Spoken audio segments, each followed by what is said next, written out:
The Urban Tipping Point project is a 2-year comparative research project funded by a grant from the Economic Social Research Council and the Department for International Development of the UK.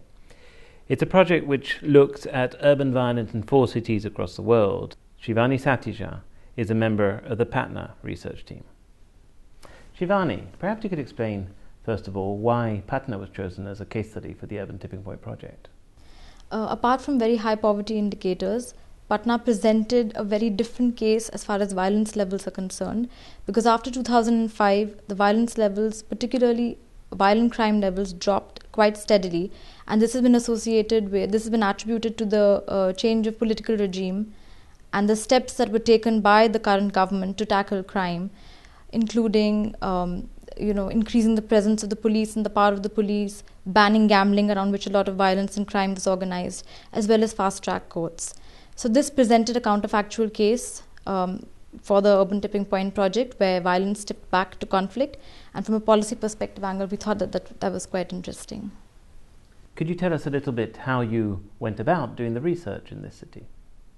So we chose 4 wards based on the socioeconomic indicators of 2001 census, and we combined qualitative and quantitative research methods.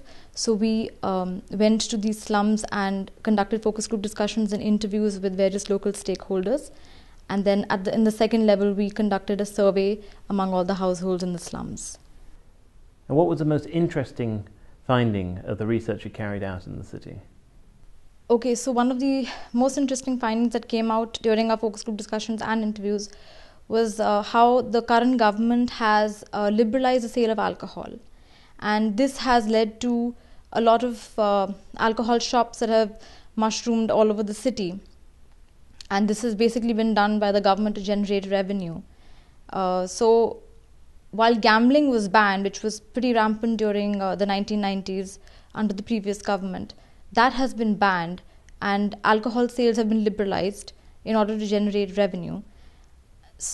On the basis of that, when we went and conducted our focus group discussions, a lot of women participants attributed this liberalization of alcohol as directly associated with domestic violence. So in the slums, in our focus group discussions, the sense that we got was that the domestic violence has increased a lot after 2005, which can be associated with the increase in alcohol shops, which in turn is associated at the policy level of the liberalization of alcohol sales. What kind of policy recommendations would you have on the basis of this research? We visited a lot of police stations as well in the wards concerned.